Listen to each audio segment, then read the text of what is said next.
Natalie Carter's first day at Murata Global didn't begin with applause. It began with humiliation. In the center of the company's Chicago headquarters, an entitled intern sneered as he threw an entire cup of Coca-Cola in her face. "Oops," he smirked.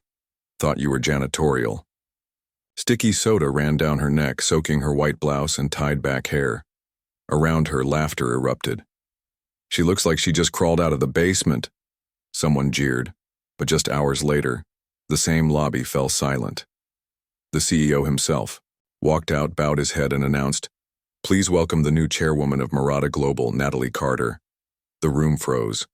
The same woman they had mocked now stood in front of them, drenched but unshaken.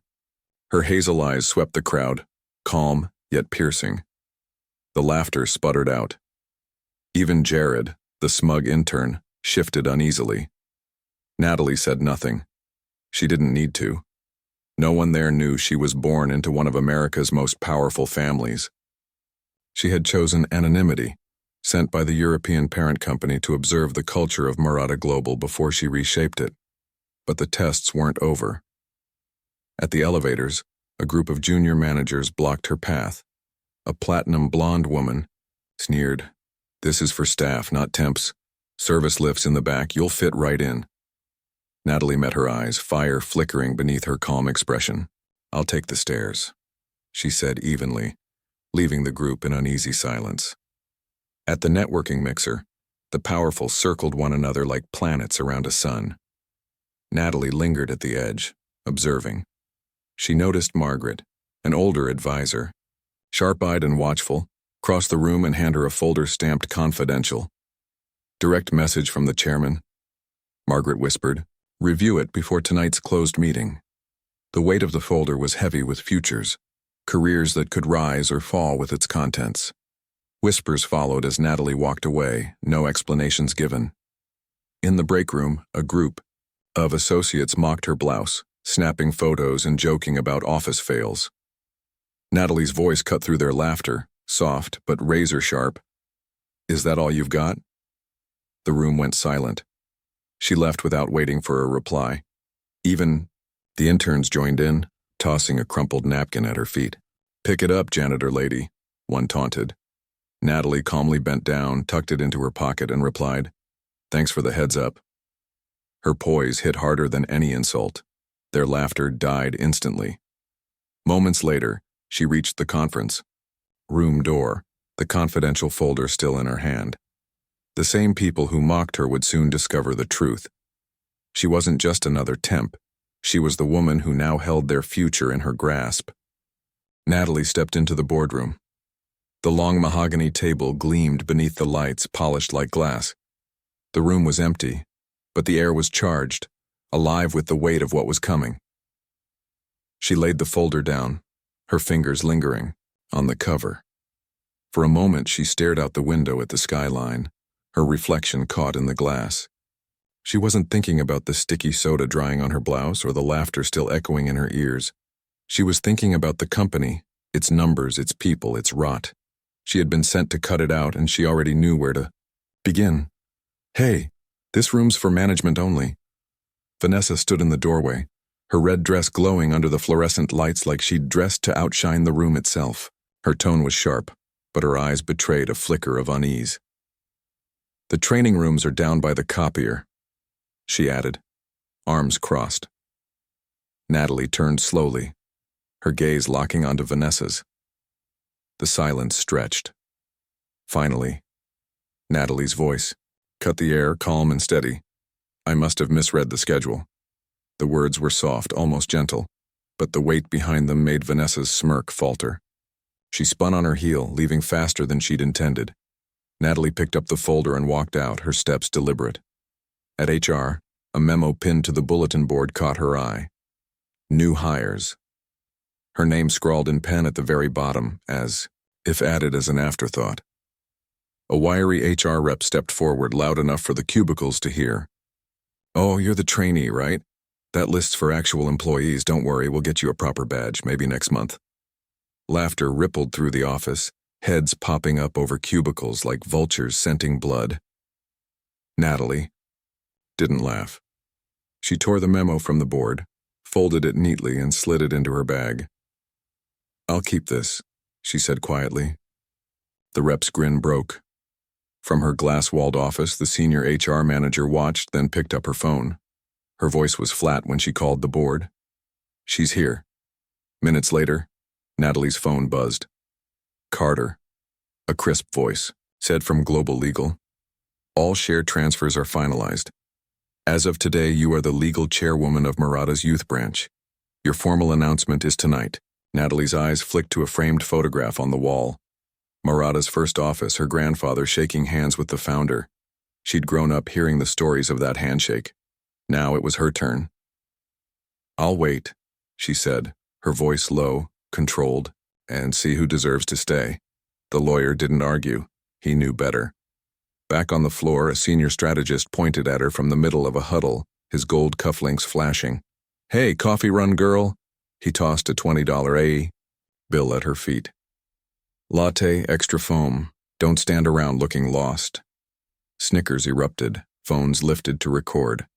Natalie looked at the bill, then raised her eyes to his. Her voice was quiet, razor-sharp. "I don't drink coffee." She turned and walked away. The bill lay on the carpet until a nervous intern pocketed it, wide-eyed. Later, he was spotted in the CEO's office with a list of names, starting with the strategist. That night at the mixer, the cruelty sharpened. Jared appeared, his grin stretched wide, a glass of Coca-Cola in hand. Before Natalie could move, he tipped it. Soda splashed across her blouse, her hair, her skin. The room froze. Then came the laughter, hard, jagged, merciless. Natalie stood, motionless, soda dripping from her chin. She didn't wipe her face, she didn't blink, she only stared at Jared. His laugh cracked. For the first time, he felt cold. When a junior executive marched over and sneered at her badge, trainee, Natalie only placed her water glass on the table and said softly, "I'll go." She walked to the exit, laughter following her. But from the corner Margaret watched. She pointed silently to the security camera. Its red light blinked. Within minutes, the board had the footage. Natalie Carter, drenched but unshaken, standing tall as the room laughed. Someone gasped, "Oh my God, that's Carter." The head of HR went pale. "We're finished." The next day in the cafeteria, Natalie sat with nothing but an apple and a bottle of water. The analysts' table sneered. One woman marched over, her voice cutting like a horn. "You're in my seat." Natalie looked up, met her eyes, and rose smoothly. She lifted her tray. "It's yours now." Her voice was calm, but the way she held that gaze left the analyst's confidence trembling. The next morning, Natalie walked into Murata's headquarters. Her blouse was clean, her slacks still plain, her badge clipped neatly to her belt. She approached the reception desk. The receptionist barely looked up, eyeliner heavy, smile thin. "You're not on the list for today's CEO and chairwoman strategy meeting," she said, her tone flat, dismissive, like she was talking to a courier. A few employees nearby chuckled. One whispered just loud enough, "Maybe she's trying to crash the meeting after yesterday." Natalie didn't flinch. She stood quietly, hands folded, eyes steady. The receptionist shifted, suddenly uneasy under the silence. At lunch, Natalie sat alone with a simple sandwich and bottled water. A group of creative directors, pressed suits and sharper tongues, spotted her. One woman, diamond bracelet flashing, leaned in with a smile that dripped condescension. "Sweetheart, this table's for department heads. Wrong spot again." She flicked her wrist, knocking Natalie's water bottle to the floor. The cap popped, water pooling beneath the table. Phones lifted. Laughter rose. Natalie didn't reach for it. She simply looked up, gaze steady as glass. "I'll clean it up," she said calmly. She bent, retrieved the bottle, and rose. Slow, deliberate. The director's smile faltered. Natalie walked away, leaving the water behind. In the hallway, a facilities coordinator blocked her path, clipboard in hand, scowl etched deep. "You're not authorized to use this floor's printer," he snapped, eyeing the budget reports in her arms. "Interns use the basement. Don't make me report." You. Smirks floated from passers-by. Someone whispered, "She's pushing her luck." Natalie's grip tightened on the papers. Her voice low and even. "Check the signature." The coordinator flipped through. Every page bore the chairman's initials. His scowl crumbled. He stammered, but Natalie was already walking away. The boardroom doors opened. The CEO stepped out, young, polished, suit worth more than most salaries. His eyes found Natalie instantly. Then, to the shock of everyone watching, he bowed. Low, deliberate. The office went still. Phones slipped. Jared's dropped, clattering to the floor. Vanessa froze, her red dress suddenly too loud. The CEO straightened, his voice clear. "Everyone, meet our new chairwoman of Murata Global's U Division, Ms. Natalie Carter. She will lead our corporate restructure." The air drained from the room. Silence, wide eyes, pale faces. A senior board member rose, voice steady but reverent. "Ms. Carter, we've been waiting for your guidance. Your family's legacy, it precedes you." The name hit like a thunderclap. Carter. Natalie said nothing of it. She opened her folder, calm, unshaken, and began outlining the restructure. Her badge still read trainee, but the authority in her voice erased all doubt. By noon, fallout swept the building. Jared and Vanessa, suspended. HR scrambling, formal apologies flooding inboxes. The creative director's mocking video, screenshotted, forwarded to the board, contract terminated before the day ended. Meanwhile, those who had shown kindness, the IT tech who'd offered her a towel, the junior designer who'd smiled at her in the hall, found themselves called to her office. Promotions, new contracts, quiet gratitude. That evening, an email arrived from the European parent company, signed by the global chairman himself. Ms. Natalie Carter has been appointed chairwoman effective immediately. All personnel are to cooperate fully with her directives. The news spread like fire. Later, in the break room, a maintenance worker, older, her hands calloused from years of labor, approached as Natalie refilled her bottle. "I saw what they did to you," she said softly, her eyes unwavering. "You're stronger than they'll ever know." Natalie paused, her grip tightening on the bottle. Their eyes met, steady and quiet. For the first time, Natalie allowed herself the smallest nod. "Thank you," she whispered, her voice soft but steady, carrying a warmth that hadn't been there before. The next morning, the maintenance worker discovered a letter tucked into her locker, a promotion to facility supervisor, signed by Natalie herself. Word spread quickly through the lower ranks. Quietly, a wave of respect grew for the woman who had walked through fire without flinching.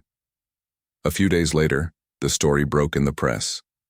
New York Business ran the headline, "The woman, drenched in coke, is now worth millions." It went viral, online, across X, even whispered about in break rooms. Jared's name was dragged through the mud, his internship offers disappearing overnight. Vanessa's LinkedIn fell silent, her smiling photo replaced by a blank avatar. The same employees who had laughed at Natalie now avoided her eyes when she passed them in the halls. She never gloated, never smirked, never looked their way. She simply kept working, her desk stacked with reports, her phone buzzing with calls from the European office. At the final board meeting, Natalie sat at the head of the table. Her plain blouse and slacks were unchanged, but her presence filled the room. A junior executive, one of the few who had stayed silent during the mixer, stood and handed her a sealed envelope. "This came from the European office," he said, his voice respectful. Inside was a handwritten note from the global chairman, her father's old friend. "You've done us proud, Natalie. Lead with the strength you've always had." The room watched as she read it. Her expression stayed composed, her hands steady. She folded the note, slipped it into her pocket, and continued the meeting. Her voice calm, her decisions final. That same junior executive was later named her deputy, his quiet loyalty rewarded without a single word. On her last evening in Chicago, Natalie stood on the rooftop of Murata's headquarters. The soft wind tugged at her hair, loose for the first time all week, falling in waves that caught the late afternoon light. Below, the city stretched wide, all steel and glass and restless noise. She didn't need to say anything. She didn't need to prove anything. The truth had already done that for her. She had endured their laughter, their cruelty, their dismissal, and come out the other side. Not louder, not angrier, just taller. Her husband arrived quietly, his presence shifting the air without a word. Tall, unassuming, his calm matched hers. He didn't need to speak. The way the world stilled when he entered said enough. Natalie turned toward him, her eyes softening for the first time that day. She had never needed rescuing, but his presence was a reminder she was never alone. The city hummed below. She allowed herself the faintest smile, her hands steady on the railing. She had been judged her whole life, mocked for being too quiet, too plain, too restrained. But she had learned something long ago. You don't need to shout to be heard. You just need to stand. And when you do, the world adjusts. It always does. Where are you watching from? Drop a comment below, and don't forget to follow for more journeys through heartbreak, betrayal, and triumph.